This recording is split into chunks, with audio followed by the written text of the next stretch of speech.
na kraju na završnoj večeri kad je bio govor kome se odaje naročito priznanje, najveće priznanje su odali Joe Roganu, znači čovjeku koji drži podcast.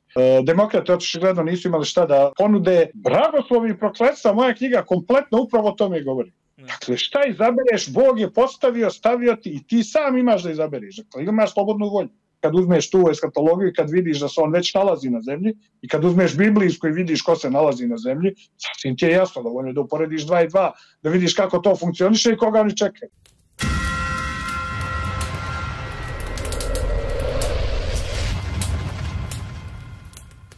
Dobro večer, poštovani gledalci, veliko vam hvala što pratite novu emisiju na kanalu. Ponovo je sa nama Vanja Elez. Vanja, poštovanje, pomaže Bog i hvala što si ponovo gost.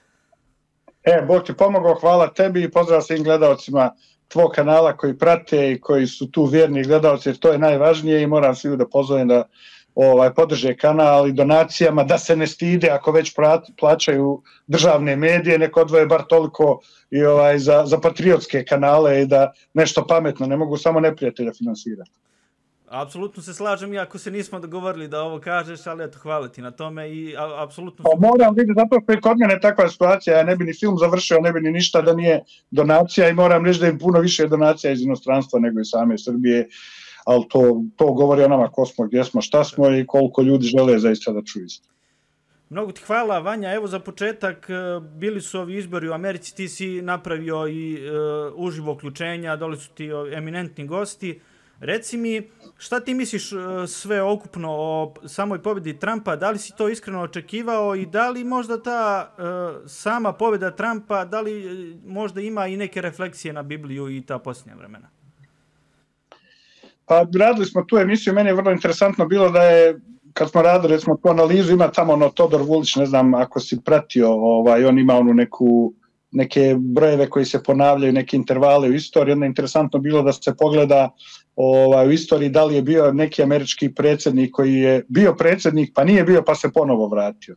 I postoji samo jedan slučaj, to je Grover Cleveland i onda smo mi radili, čak ranije sam ja radio jednu emisiju o tome koliko on zaista liči na Trumpa, da li bi to moglo da se desi. Vidjeli smo u kampanji da je Trump uspio da okupi, ali ono što je najvažnije, evo upravo zbog toga što je podcast, što je najvažnije, na kraju na završnoj večeri kad je bio govor kome se odaje naročito priznanje, najveće priznanje su odali Joe Roganu, znači čovjeku koji drži podcast i koji je za prva 24 sata imao negdje, mislim da je 1 milion u satu bilo, pa negdje oko 50 miliona je bilo ovo što sam zadnje pregledao, dakle 50 miliona pregleda, nakon toga i Vance je gostovao potpredsjednik sada već američki, a Kamala Harris je tražila posebne uslove, posebna pitanja, što Joe Rogan nije bio spreman jer podcast je očigledno takva forma u kojoj ti neće davati pripremljena pitanja i neće se u određenom scenariju to dešavati, jer oni su znali koliko je Kamala intelektualno inferiorna, jer zaista ono što smo mogli da vidimo u kampanji za iole neku normalnu osobu koja može išta da racionalno razmišlja, vidimo da to zaista nema veze s vezom da žena, pazi kad je čak Sunday Night počeo da se ismijava sa njom koji je tradicionalno liberalni medij koji podržava demokrate, kad su oni počeli da se ismijavaju sa njom, sasvim je jasno koliko je sati i gdje se njena kampanja nalazila. Demokrate očigledno nisu imali šta da ponude. Interesantna je recimo stvar kad se prikaže kompletna Amerika danas, kad pogledamo na karti, ispostavlja se da postoji samo par nekih gradova, tih velikih centara gdje u stvari demokrate pobjeđuju, da na cijeloj ostaloj teritoriji pobjeđuju republikanci, zapravo pobjeđuje Donald Trump, jer upitno je da su i republikanci imali neku možda sličnu kampanju, šta bi se i s njima desilo, ali Trump je uspio jednostavno da okupi to sve, da okupi jednu ekipu koja je vrlo interesantna, recimo sa Elonom Muskom koji ima, zavisi iz koje perspektive gledamo, vrlo smo oprezni, pogotovo zbog Neuralinka i zbog svega što on radi, međutim opet sa druge strane recimo internet dolazi do ljudi gdje nije mogao da dođe preko Starlinka. Evo, interesantno je da verujem da će u Srbiji veliki broj ljudi da pređe odmah na Starlink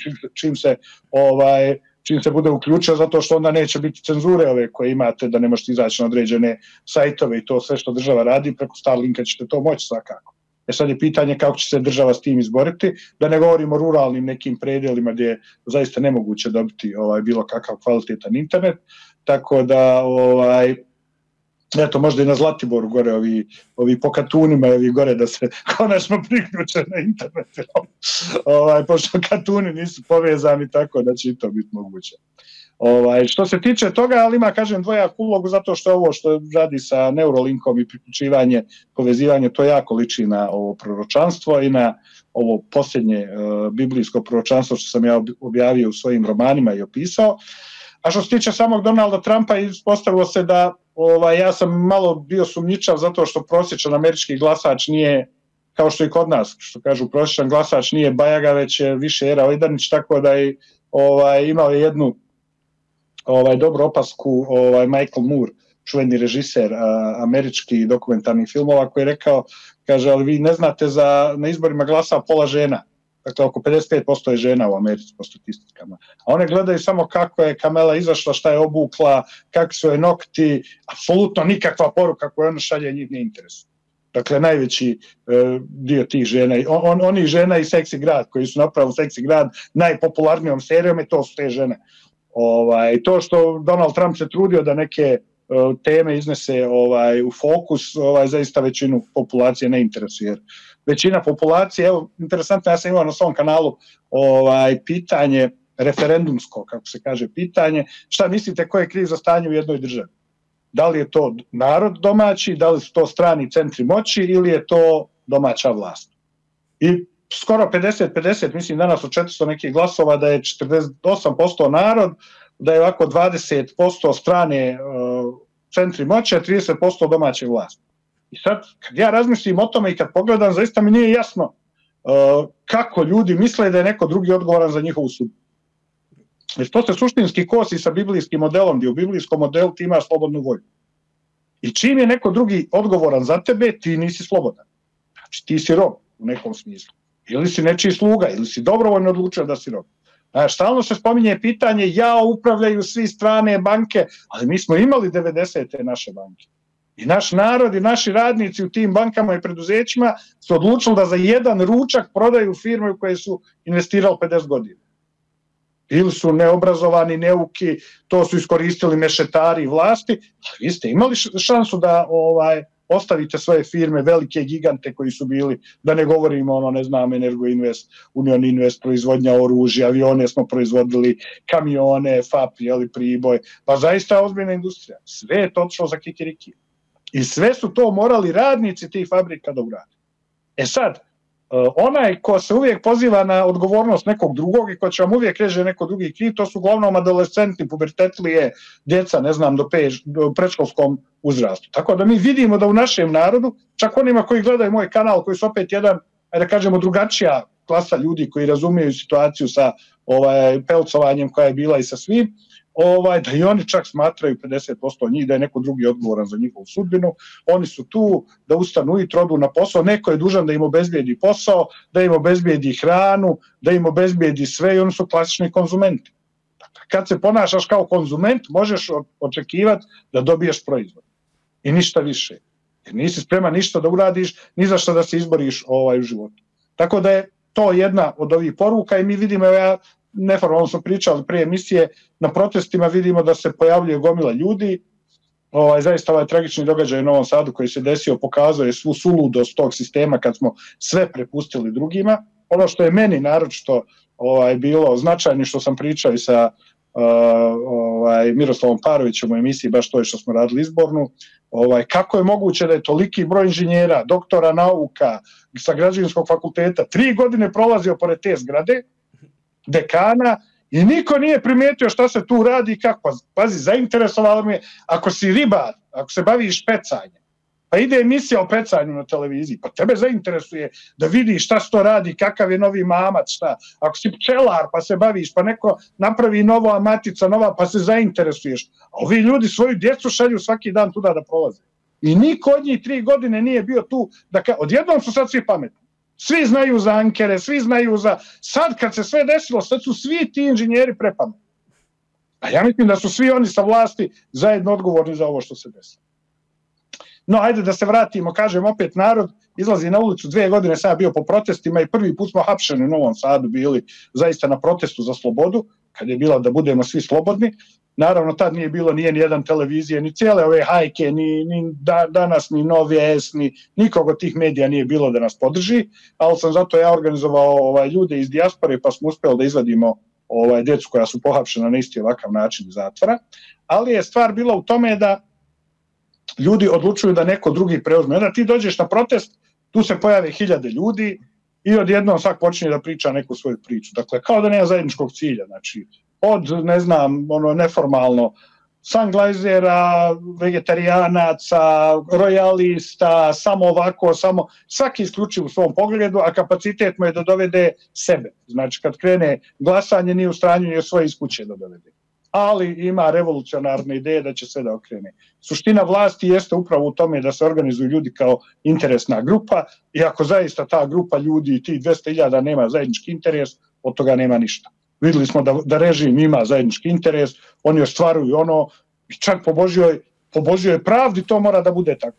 Blagoslovi i prokletstva, moja knjiga kompletno upravo o tome govori. Dakle, šta izabereš, Bog je postavio, stavio ti i ti sam imaš da izabereš. Dakle, imaš slobodnu volju. I naša himna kaže Bože pravdi. Mi stalno dobijamo po pravdi. Zašto? Pa zato što nećemo se okrenemo Bogu.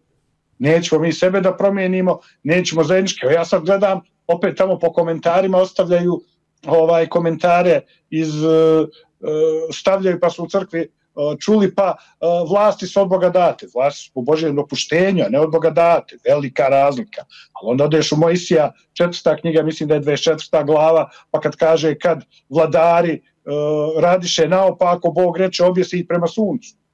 Znači objesite ih sve prema suncu. Tako da se vidi da se ta bruka i sramota više ne dešava u narodu. Zato što jer nikakvu vlast nema kapacitet ako nema naroda iza. Mi vidimo na svakim izborima da skoro 2 miliona ljudi izađe ili oni pokradu. Ali u tome jeste suština. Ti si konzument, ti si izašao i zaokružio i očekuješ da će neko to za tebe da sprovede. Ne. Ti aktivno učestvuješ, ti kontrolišeš, ti ne daš da se krade. Tvoja tetka, baba, isto kao što kod njih radi. Ti ne dozvoliš. Onda može, jer to mora da bude ta vid demokratije koju mi imamo, iako je to najlošiji sistem, ali to je jedino što sad može da funkcioniše. Šta drugo možeš da preporučiš? Imaš kraljevinu, pa onda ti se rodi kralj koji je nenormalan, pa odvede državu u propast. Ili imaš, ne daj Bože, komunizam, ili još gori, koji negira uopšte postojanje. Razumiješ, ovo je sistem koji imamo i sasvim ok, izlazimo na utakmicu. Samo ako mi nećemo da izađemo na utakmicu da igramo, šta očekujemo da će, znaš, što ti je kao u fudbalu izađeš, daju nam, došao je, Juventus, daju nam golove, evo, slupali smo milijarde u 2 fudbalska kluba koji su poznati po tome, znaš, imala pošalca, sad će mene opet da napadnu navijači Zvezde, kaže, Partizan i Zvezda, evo, ove godine ima isti broj bodova u Ligi šampiona, s tim da Partizan ima nešto bolju gol razliku. Pošto nije igrao, ima 0-0, Zvezda ima minus 14, 13, koliko. Pa vidi, ja kao neko ko gleda da sigurno zaradi neki novac kad se pojavi nešto što je izvesno, uvijek gledam da iskoristim takve neke poklone. Ali da se ne vratimo, nije uopšte stvar u tome što je Zvezda, to je Partizan još goroj propasti. Zašto? Kriv je neko što su došli neki ljudi pa su uništili klub, pa krivi su ti navijači, krivi su ti ljudi koji su dozvolili da se to desi. Znači nema, najbolje rasformirati to oboje i napraviti amaterski fudbal i hajde fino igrajte se djeca tamo. Ne znam da se nešto baš u Danskoj ili u nekoj ozbiljnoj zemlji, ako je tu Švajcarskoj, da nešto baš ginu, da im ti klubovi budu. To je, zadnje pitanje. To je pitanje za zemlje gdje još uvijek postoji sistem iz Rimskog carstva, robovlasnički sistem, je li tako, hleba i igara, i dobili ste hleba i dobili ste parizer, pojeftine vam igara. I režim to sasvim radi onako kako to ide prema zakonitostima marketinga. To što ljudi neće da čitaju kako funkcioniše marketing, kako se oblikuje javno mnjenje, kako se prebacuje fokus teme na temu, ljudi neće da se obrazuju i onda se njima upravlja. I naravno da im se kreira da je neko drugi kriv za njihovu odgovornost, za njihov život, da neko drugi snosi odgovornost. Strani centri moći. Sam ti molim te to. Strani centri moći. Ti da imaš sad kompaniju svoju. Evo, organizuješ u firmi kompaniju koja se zove Srđan D.O. I ona postane najbolja u svijetu u proizvodnji, mobilnih telefona, bilo čega, pagera, evo. sad su pageri aktualni, kaže neka pošalca, imam povoljno pagera, ko želi. Ako žele, znači ljudi, ti si sad najbogatiji na svijetu, najbolji proizvod imaš. Pa ti naravno da ćeš gledat da uđeš na sva svjetska tržište da izvučeš najveći mogući profit. I svi bi te slavili kao najjaču kompaniju. Zašto se mi čudimo? Svako ljudi će to da uradi. Zašto mi čudimo da strana kompanija dolazi i traži da izvuče profit? Pa ti kad ideš gledaš u prodavnici da kupiš po jeftinijoj cijeni da bi imao veći profit, da bi manje potrošio. To je sasvim nešto normalno. Ali pošto ljudi to smatraju naopakim, je opet raznorazni analitičari, pametni ovi što dolaze, objašnjavaju kako je novac zlo. Pa novac je zlo naravno onome ko ne zna da ga koristi i koji ne zna šta je novac. Kome nije novac sredstvo da ostvari neke interese, ciljeve u životu, razvije ekonomiju. Znaš, zli švajcarski bankar, što su uredili svoju zemlju kako treba, pa u svakom selu imaš da cijelo selo izađe i glasa i bore se i neće ni u Evropsku uniju i razumiješ, čak su imali u trenutku Treći rajh, nikad Njemci nisu napali, iako je bilo krizno da napadnu na Švajcarsku, pa nisu, jer valjalo se pentra, znaš, po gudurama gore na 3-4 kilometara, na 3-4 metara, a da misliš da li će neko tamo iza leda, ovi nenormalni Švajcarci, koji su branili svoje interese samo. Jer su oni bili suštinski, Treći rajh je i ostavio Švajcarsku da bi bila jedna tampon zona preko koje mogu da sarađuju sa Zapadom, peru pare i sve to. Mada bi im bilo drago, jel tako, isto kao što su severnu Francusku imali pod okupacionom zonom. Ali eto, nikad nisu to uradili. Švajcarska je primjer, iako ima i dosta naopakih stvari, Švajcarska je primjer, ako ništa za tu direktnu demokratiju, i ako ništa, pazi, Švajcarska je primjer za nešto što se sad sve zemlje ježe. Kogod hoće kanton, izvole, organizuj se, samo o svom trošku, prijatelj. Znači, nemoj samo nas da zoveš iz države, mi ti ništa ne dajemo, 1000 kantona napraviti, što se njih tiče. Svako ko želi kanton, pa ti imaš onaj CUG, to je offshore kanton, gdje možda registruješ kompaniju isto odavde online, dobiješ račun, sve radiš, pereš pare, sve preko CUG-a ide, sve funkcioniše. Znači, pazi, nikakav problem, ali za interes, ali to u Švajcarskoj ne može. Što stranci što rade i nam ostavljaju profit, ok, a to u Švajcarskoj ne funkcioniše, oni imaju vrlo jasan sistem. Osim toga, postoje drugi primjeri isto od drugih država koji su uspjele i da se ugledamo na to. Ali kod nas su ljudi konzumenti i ljuti su zato što je neko došao da uzme profit. Pa dobro, zamisli da se zatvore svi tržni centri ti. A pazite, tržni centri postoje samo iz jednog razloga. Jer imaš konzumente. Da ljudi kupuju od svojih komšija, da kupuju od prijatelja, da kupuju domaće. Pa ne bi imao te tržne centre, niti toliki broj. Ali koji god se tržni centar otvori, imaće nevjerovatan broj korisnika, jer će ljudi samo ići od jednog do drugog testirati, kupovati tamo i svi rade, svi funkcionišu. Jer svi su konzumenti postali. Znači, to ti je konzumerizam. Krešo Mišak je to davno radio o tome emisije, ja sam s njim radio jednu emisiju o tome, ima na mom kanalu, pošto moj kanal ljudi ne mogu stare emisije uopšte pronaći u pretragama, već moraju otići na playlistu pa da pregledaju te stare emisije. Vanja, da te pitam samo oko Trumpa i zanimljiva mi je ona njegova rečenica da želimo da napravimo Ameriku ponovo velikom. Kako ti vidiš tu rečenicu i kažem ti drugi deo pitanja je bio vezan kako se to sve uklapa u Bibliju?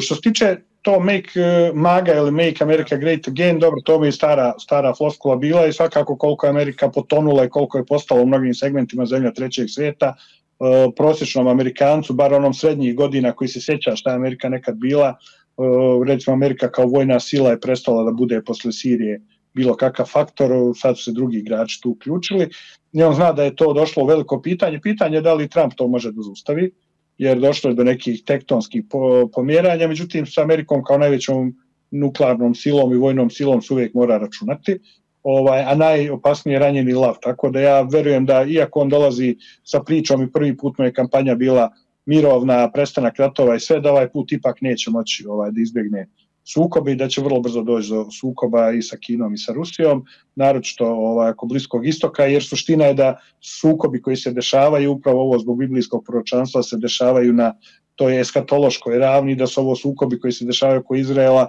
upravo iz tog biblijskog proročanstva. Ja sam govorio pre 10 godina, sigurno ima na jednom emisija na Balkan Infu, kako i kada je počeo rat u Ukrajini, sećam se, pa je, ne znam, Teša me baš dok je još radio pitao, pa šta misliš oko toga, rekao, Ja sam tako rekao u emisiji, ja ne znam kako, ali ovo sve će nekako da se okrene prema Izraelu. Odjednom će jedni drugi da nađu neprijatelji u Izraelu. To je tako piše u biblijskom proročanstvu. Meni to sad iz ove perspektive uopšte nije jasno kako će se desiti, ali na neki način to će se vrlo desiti. I evo, videli smo kako se to vrlo brzo fokus prebacio na dole. Jer to je stara priča i mi vidimo da suština, pošto je Izrael u posljednje vrijeme postoji na prostoru koji mu je Bog dao, vidimo od 45. da se to desilo, da se Izrael vratio dole i vidimo da će upravo ono što u Zahari i Hezekijelu piše, da će maltene svi narodi da se okupe dole i ja očekujem da će doći do tog velikog sukoba. Sukob će se desiti, da li će biti nuklearni, šta u stvari znači nuklearni sukob, to je veliko pitanje, zato što smo mi opet kroz medije toliko isprepadani, da stalno vam se govori kako svi imaju rakete kojima mogu da raspolove zemlju, da to jedna raketa briše kontinent. A nismo baš vidjeli ovim ratovima sad koji su se desili da to baš i nije tako.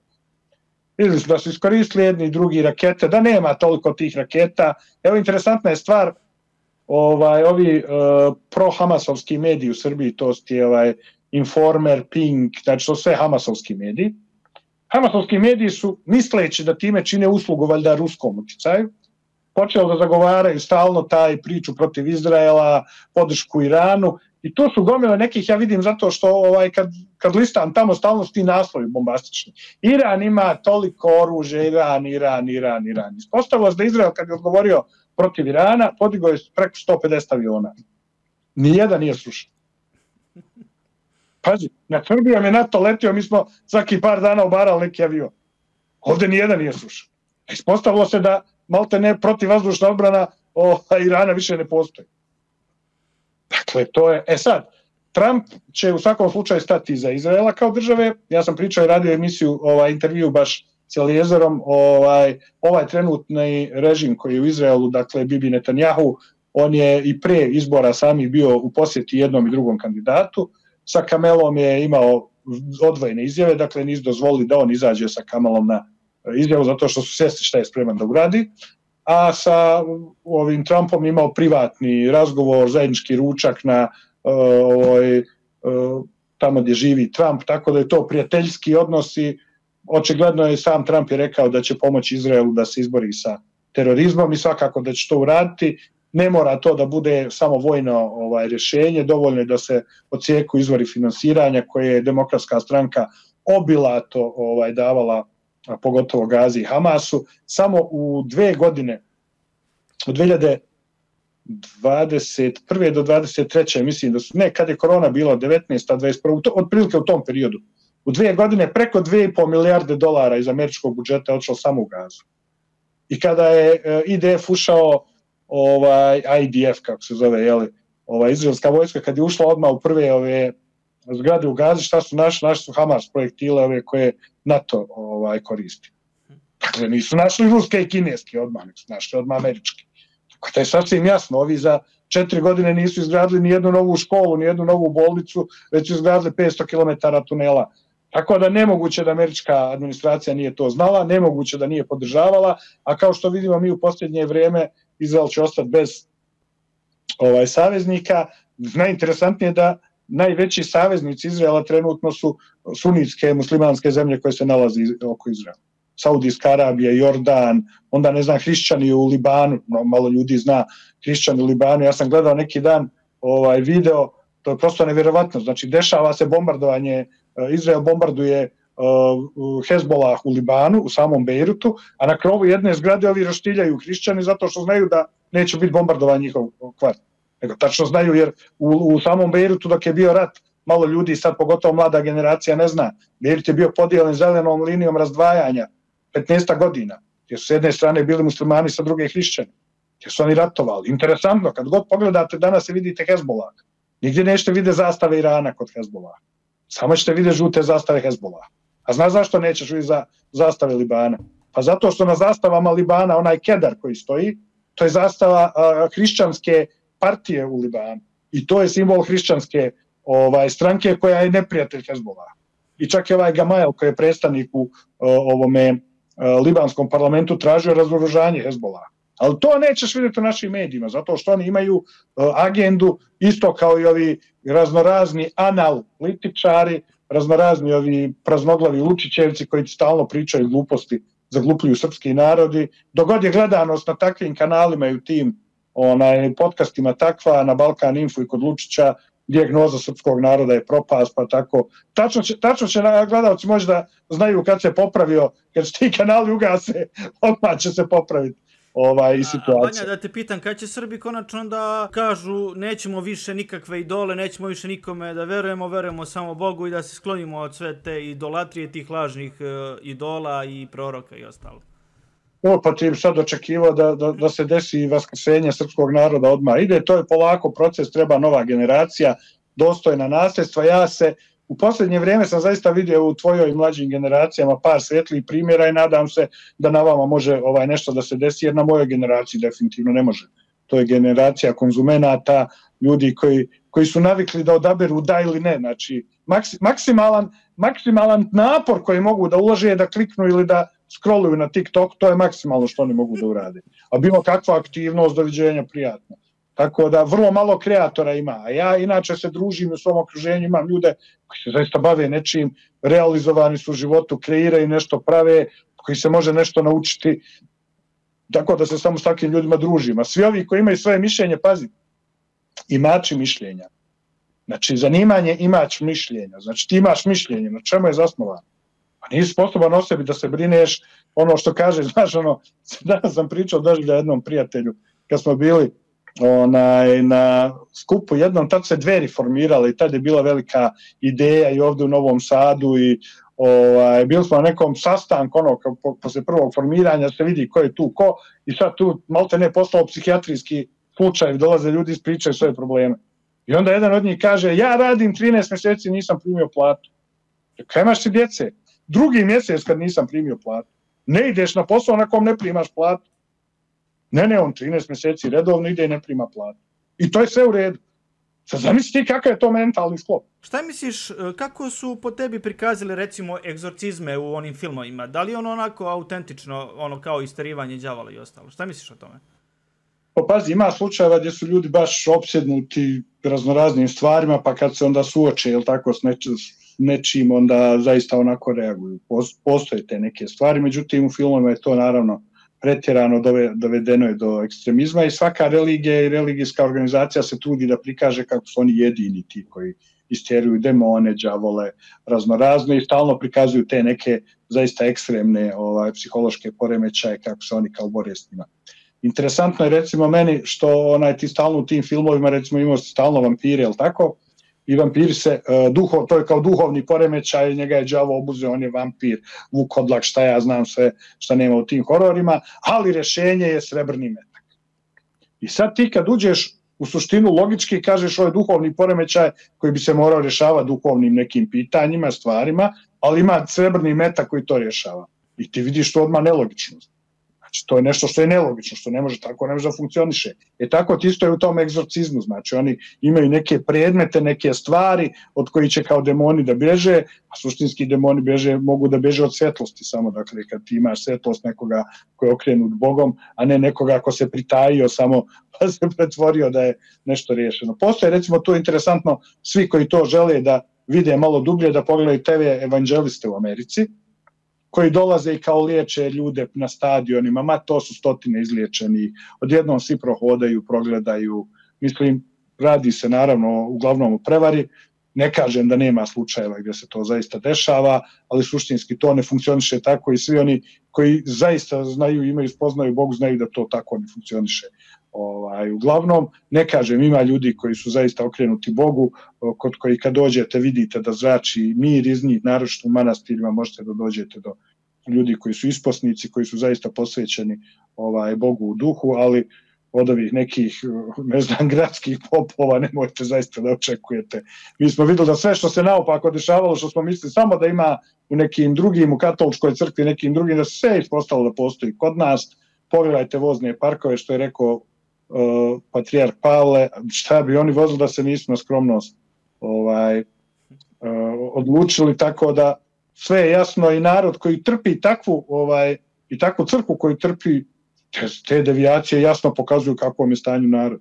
I to su sad autoriteti koji će da govore šta treba da se radi. Oni se stavljaju iznad Boga, iznad Svetog pisma, oni tumače, oni lupetaju gluposti i nije ni čudo da narod strada i da je ovakva situacija u narodu. Da li si ti nekad, recimo, imao susret sa nekom demonizovanom osobom? Da, par puta. Jel možeš da kažeš neki zanimljiv detalj?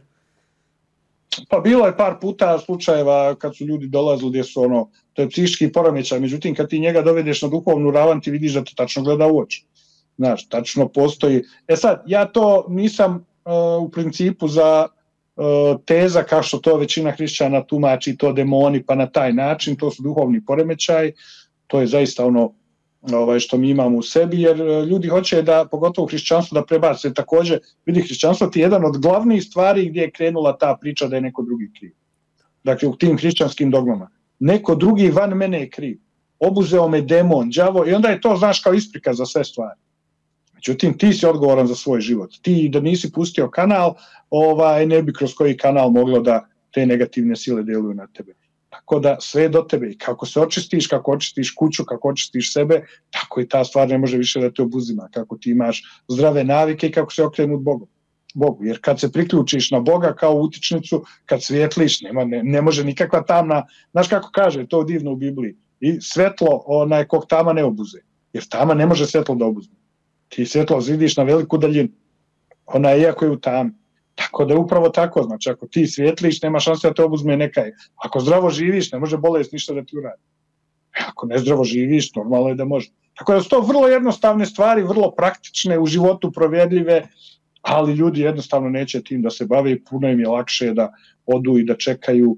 Mada, pazi, što se tiče i tih ljudi koji dobijaju neke vizije, koji dobijaju neke snove, to u Bibliji piše, imaš i tumače i vidioce i sve, samo naravno danas ti je svako živ vidioc, mislim, kažem, spominjali smo neki od tih eklatantnih primjera, tih navodnih analitičara, poznavalaca. Ja sam u jednoj emisiji gostovao baš davno duelu sa jednim čovjekom koji je navodno neka masonerija. Uvijek je to, znaš, mistika, to su masonerije opasne, to su nivoji, to su škotski redovi, to je unio sveto francuski red orijent. Uvijek je to, zašto? Pa mora, isto kao u prodaji bilo kakvoj, mora da te očara time gdje ti dolaziš. I naravno da kad uzmeš to, isto kao recimo kod ulaska u Evropsku uniju, on ti uzme ove naše, obično 100 ljudi iz najruralnijih dijelova koji su uspjeli kroz tu neku političku stranku da uspiju, pa ga odvedu, znaš, negdje u Versaj, pa mu pokažu, znaš, te lustere. I onda on onako opijen tim, za njega je to Evropska unija. Radio gomile emisija s tim političarima dole u Bosni i Republici Srpskoj. Pa to su ljudi koji nikad u životu ništa nisu radili, ništa nisu napravili, sve u životu što su ih odvukli, negdje prikazali nešto, oni su sad opčinjeni tim, znaš, Evropskom unijom i tim.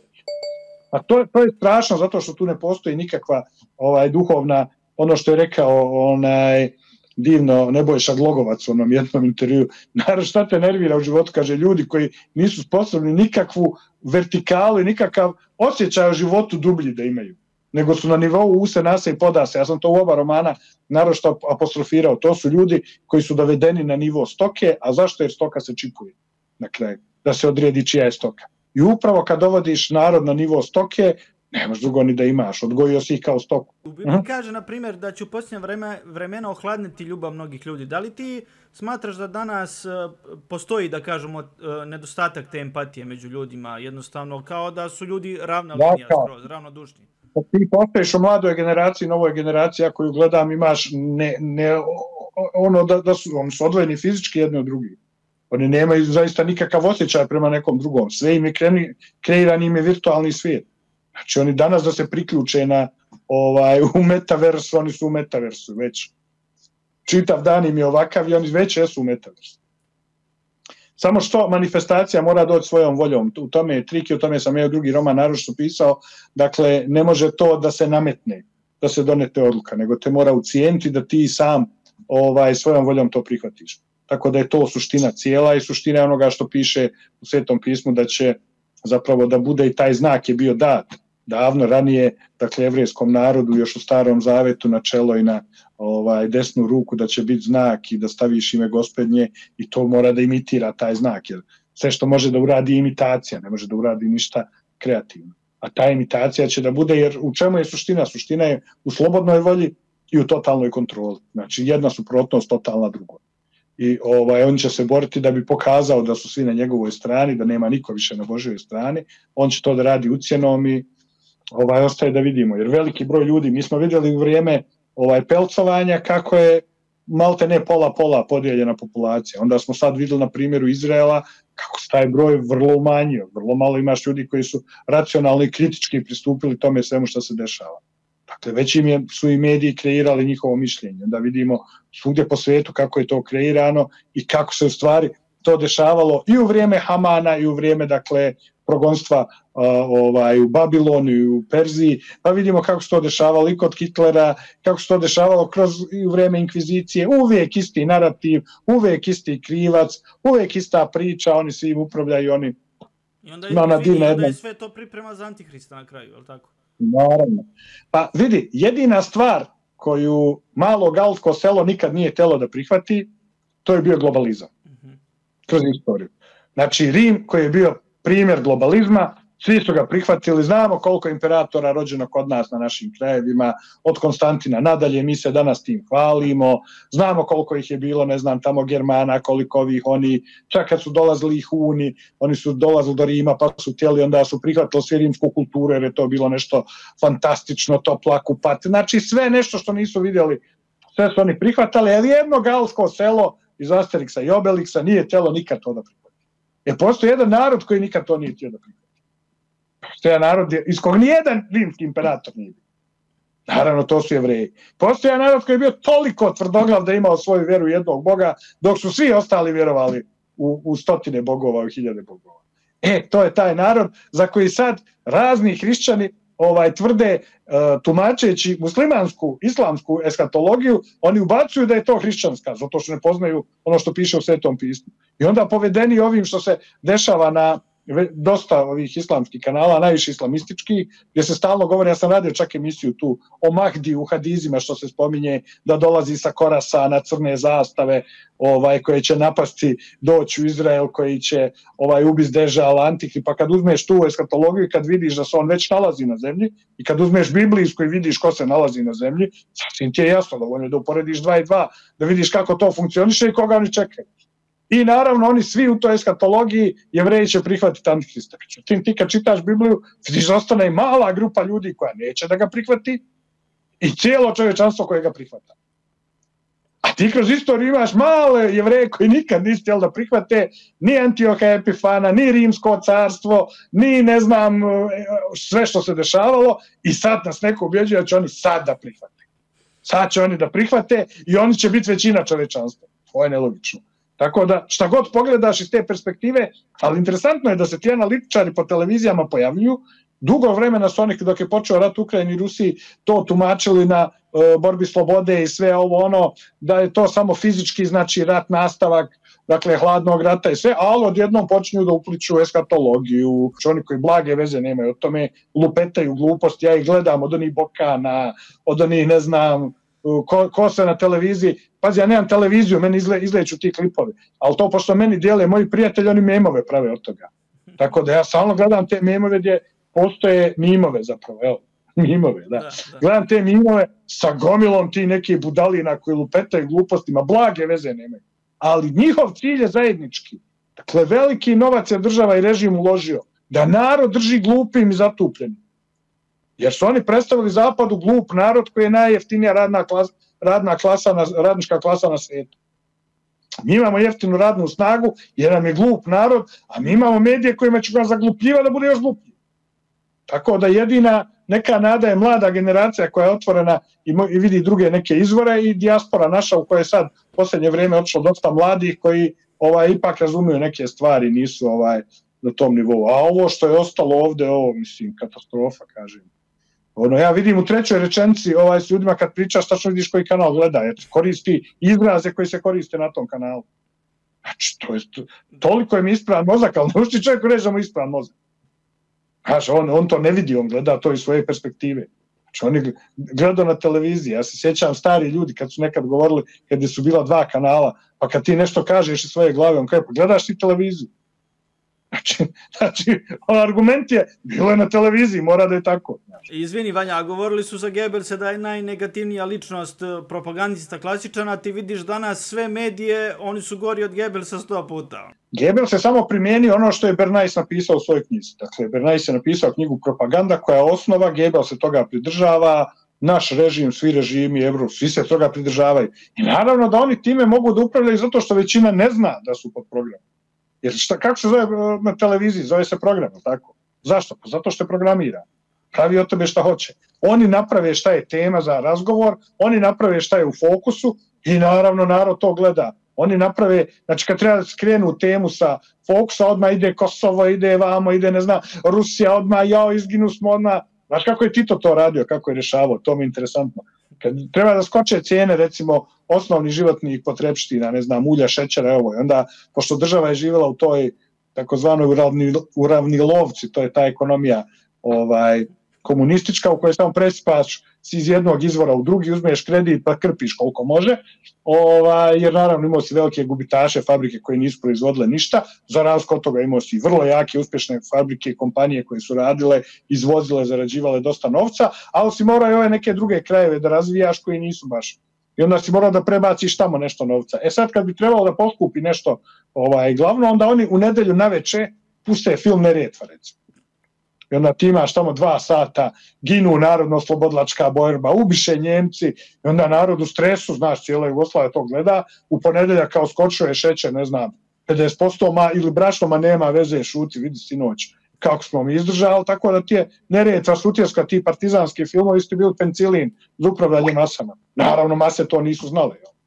I one su bile pod tim eksperimentom. I to ti dan danas. S tim što se velike kompanije, velika preduzeća bore za tržište. I ništa ti, vidi, ništa tu nije problematično.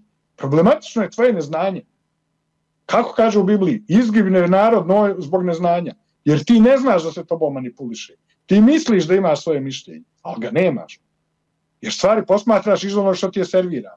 Ja imam jedan eksperiment na svojim predavanjima koji radim, gdje ljudima pere mozak u roku 3 minuta. Ma ne 3 minuta, kraće. Za minut. Ispričaš im priču bez samo određenih detalja, ali sve im ispričaš. Dakle, daš im sve detalje, osim 2 glavna. I pričaš, tako su sve vijesti. Tako imaš onaj film sa Robert De Nirom, kad oni prave rat sa predsjednikom, znaš, ono što je rađeno po motivima Clintona. Kad prave onaj rat da bi se skrenula pažnja sa seksualnog skandala. I on kaže, pravimo rat, video, prave iza zeleni ekran, prave gore kuće, ona žena s nekom mačkom, oni promijene tamo scenu, iza gori selo. On kaže, gdje se dešava, idemo da bombardujemo Albaniju. Kaže, što Albaniju? Jel znaš ti nekog u Albaniji? Ne znam. Pa šta te briga onda? Uživaj, bombardujemo danas Albaniju, sutra Afganistan, braj neku zemlju izmisli. Dakle, uopšte ne mora da postoji. Ti imaš samo video u kom se to dešava i cijeli narod je zabrinut za sudbinu nekih tamo koji možda i ne postoje. Vanja, izvini, pa evo kad si rekao u Bibliji izgibe narod moj jer je bez znanja, narod nema znanje, a umjesto da sazna istinu u Bibliji, njima je Biblija prašnjava, jel tako, u fiokama ili u ormanima. Pa neće oni moraju svakako da se sretnu s Bogom i sa Biblijom, ako hoće da traži istinu. Ali neće oni ni u svojim svakodnevnim stvarima da se bave bilo čim. Znači, ti si pod utjecajem nečega. Znači, kritičko, logičko razmišljanje nekog čovjeka je da se sretneš sa sobom i kažeš, ne znam, evo primjera rad, najbukvalniji primjer. Meni neki dan piše neko u komentarima, i ti pozivaš ljude da investiraju u prevaru sa zlatom. Pazi, zlato je bilo prije 2 godine kad sam ja prvi put pozvao ljude, negdje oko 52 evra je bio gram. Sad je bio pre sami izbora, sad je oko 80, bio 82 evra. Što je 30% zarade, više. Sad zamisli neko koji je uložio, znam par ljudi koji su zaista uložili neki novac, i ti kažeš sve je poskupilo. Nije ništa poskupilo. U odnosu prema zlatu ništa nije poskupilo. U Americi ima divna slika. 1890. za 2 poluge zlata mogao si kupiti kuću. Danas opet možeš kupiti kuću. Znači ništa nije poskupilo odnosno zlato. A u odnosu na bezvrijedni papir, pa to je poskupilo, to ti inflaciju prave svaki dan. Znači samo je stvar u šta si ti svoju ekonomsku vrijednost, da li želiš da razmišljaš u tome.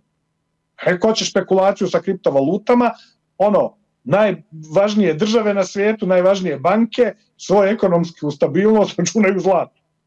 A ti računaš u papiru. svakome izbor šta hoće. Ja sam im samo rekao da postoji ta varijanta, da postoji, zaista imamo prijatelje najstariju Zlataru ovde.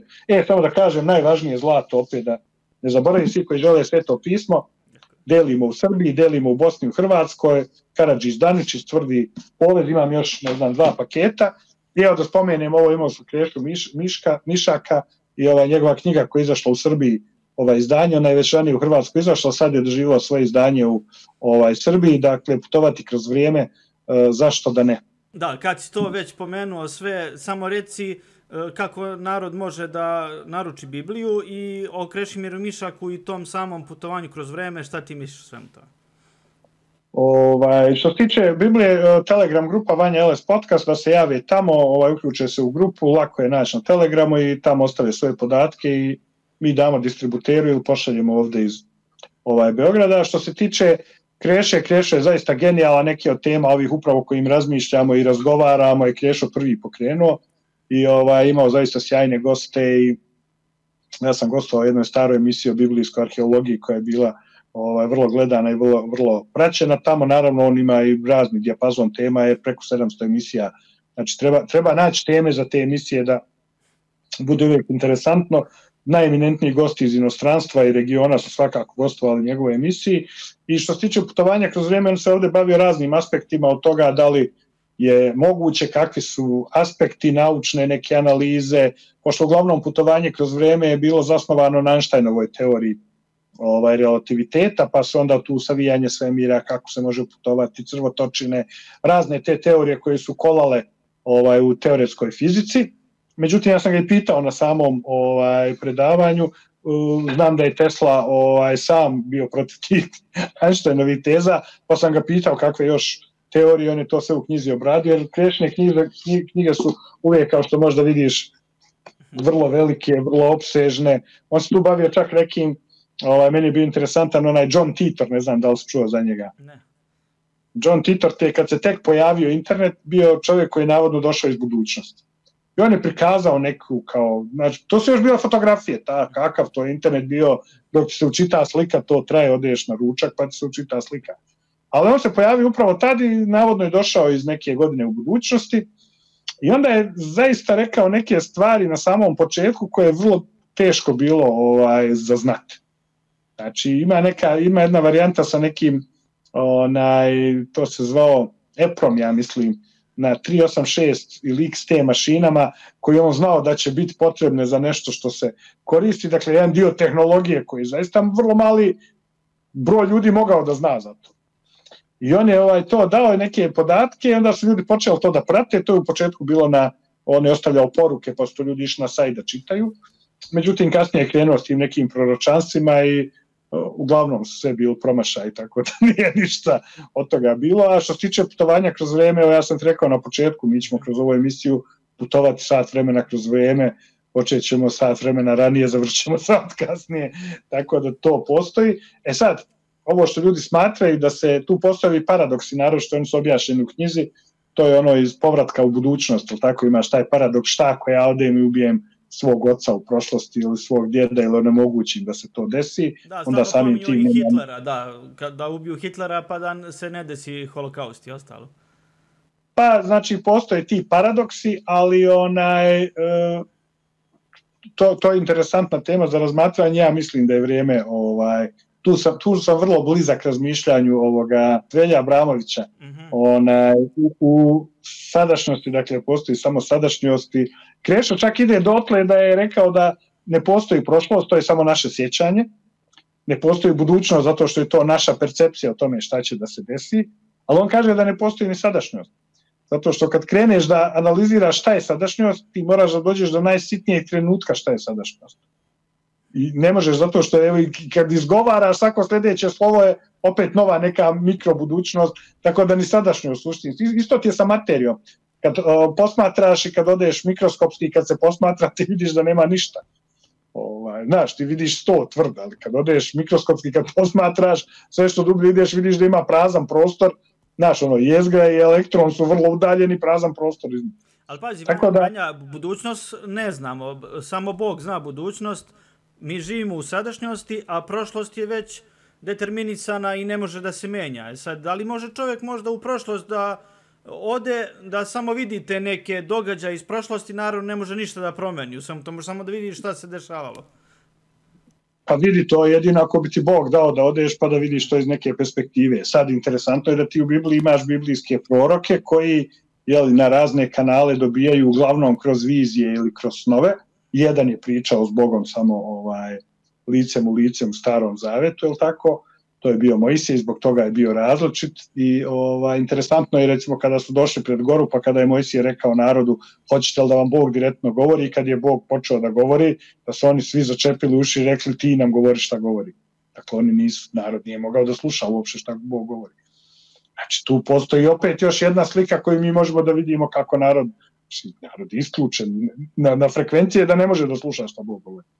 A naravno što interesantno je da su u Bibliji razni proroci opet dobijali od Boga vizije, imali su priliku da odu da vide šta se dešava u budućnosti, da vide, jer pazi, budućnost samo po sebi ako ti znaš dovoljno faktora, to ti je kao predviđanje, kao kad vidiš ne znam kako se hrane određeni ljudi u određenoj populaciji, pa ti je jasno koliko će im trajati životni vijek ili od kakvih će bolesti oboleti, ili kad vidiš ne znam ako preusmeriš rijeku, šta će se desiti na ušću na kraju. Dakle, to su neke stvari koje su jednostavno logične.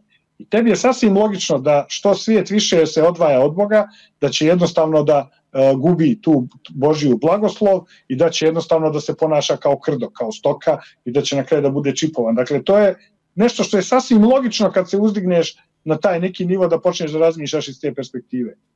I onda će da se desi ono što je bilo za vrijeme potopa, kao što je bilo u Nojevo vrijeme, da će mi vidimo danas kakve se gadosti čine u svijetu, da je prosto nevjerovatno da je tako vjerovatno bilo i u Nojevo vrijeme. Tako da su to neke stvari koje su logične, a putovanje kroz vrijeme je moguće na taj način, kroz te vizije. Ja sam po sebi sam od rane mladosti imao neke snove koje se kasnije obistinjavali, tako da početku mi je to bila velika misterija, ali kasnije mi je postalo jasno zašto se dešava i zašto nekad kao opomenu to dobiješ i kao da se pripaziš negdje. Onda mi je sasvim jasno da to postoji. Međutim, ovo što ljudi traže, babe vange i raznorazne, to je posebna patologija. Pošto si ti stvarno detaljno sve istražio oko Torinskog platna, mene interesuje ovo, da li si istraživao, odnosno taj sam detalj kako je Isus Hrist izgledao, da li si došao do nekih izvora i vratno se to malo i uklapa i u ovo Torinsko platno što si istraživao? U svakom slučaju, samo da se zahvalim i jer sam ja skroz zaboravio da kažem još na početku, imali smo 2 premijere filma, zaista je bilo fantastično, u Zagrebu smo imali, nakon toga u Novom Sadu ovde i bilo je zaista sjajno, bio u Zagrebu i bio i Drago Plečko i dr. Đurinek, profesor, tako da ljudi koji se tim bave preko 30 godina. Ovdje opet u Srbiji je malo manje interesovanje bilo, verovatno što ljudi inače biblijske teme manje interesuje, ali na internetu je recimo film pregledan više od 200 puta, zato što još uvijek je u stanju premijere, pa mora da se plati pretplata na mom kanalu da bi se mogao gledati. Mislim, to je simbolično 4,5 evra, to je nešto što je smiješno, ali ima dosta, zapravo kažem, 100-tinjak ljudi je već pogledalo film. Komentari su fantastični. Ono što se zaista može se vidjeti izraz lica. Ono što je najsličnije, dakle, taj najsličnije izraz onome kako je prikazan. Svi prikazi, naime, kroz istoriju su otprilike se ispostavilo da nisu tačni. Dakle, platno se razračunalo sa svim prikazivanjima. Probadanje ruku na dlanovima također se zna danas anatomski da nije bilo moguće, jer ne bi telo izdržalo tu težinu. A ovdje se jasno vidi da je probadanje bilo tu, dakle upravo da bi mogao da se izdrži cijela težina. Izgled koji su dobili su čak trodimenzionalnu sliku još davno, to je Giuseppe Ennio imao svoje fotografije, pa je Leo Vala, britanski fotograf, radio od toga 3D projekciju na pesku, pa je dobio da je to zaista fantastična 3D projekcija, možeš dobiješ tačno izgled lica kako je izgledao, naravno to je malo deformisano lice od svih udara, tačno otisci krvi gde se nalaze, tačno probadanje od Longinovog koplja gdje je bilo, gdje je krv curila, onda tragovi recimo peska koji odgovara Damaškoj kapiji u Jerusalimu na koljenu i na nosu, nevjerovatno neke stvari, detalji koje zaista kad pogledaš prosto nevjerovatno da se na jednom platnu to sve nalazi, da se može dekodirati s platna današnjom tehnologijom. Izraz koji je prikazan je zaista semita i sad vještačka inteligencija na raznim kanalima na to različito prikazuje, ali prilično ista nit je ono koliko sam ja mogao da vidim, prilično ista nit, to je pravi jedan semita, krupan za to vrijeme za semitske narode. Dakle, ja sam, da bi izračunao kolika je ta visina na jednoj reprodukciji platna, raširio ruke, zato što visina, znaš po Leonardo da Vinci onaj krug, da ti je raspon ruku jednak visini, i onda sam se ja toga sjetio, pa sam na tom platnu koja je originalna reprodukcija originala, raširio ruke da vidim, i po tome je visina negdje oko 183, možda je niži od mene za cena 2, tako da je to zaista krupna osoba za Bliski istok za to vrijeme. I krupne kosti, zaista vidi se da je bila duga kosa, što opet pokriva onu priču o nazarenstvu, je li tako? Vidi se da je po izgledu lica da je to semita bio i po konfiguraciji nosa i zaista i po tim očima, i uopšte ne liči na sve što je prikazivano kroz istoriju crkvama. Najviše liči i najbliže prikazivanje Pantokrator, to je ona ikona sa Svete Katarine na Sinaju u pravoslavnoj crkvi koja se dole nalazila, on najviše liči tome, i to je stvari lik preko kog su u pravoslavnim crkvama prikazivani.